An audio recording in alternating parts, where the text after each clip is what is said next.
বাহ বাংলাদেশ বাহ! এই হইলো আমাদের নতুন বাংলাদেশ। এই হলো আমাদের সোনার বাংলাদেশ।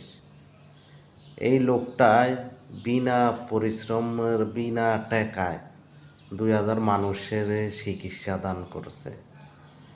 বিনা টাকাতে মানুষকে চিকিৎসা দিতে আছে।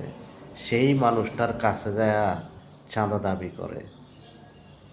তো বাংলাদেশে এরকম না ভালো মানুষ কিভাবে জন্মাইবে? কিভাবে বাংলাদেশে এরকম না ভালো মানুষ ভালো ভালো কাজ মানুষের সহযোগিতা করবে?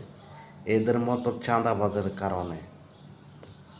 এই চাঁদাবাজদেরকে আইন শৃঙ্খলাও নিয়ন্ত্রণ করতে পারে না, একমাত্র জনগণ ছাড়া। যেগুলো চাঁদাবাজ দেখবেন, জনগণ সবাই একসাথ হয়ে প্রতিরোধ করবেন, কুত্তার মতো পিটাইবেন।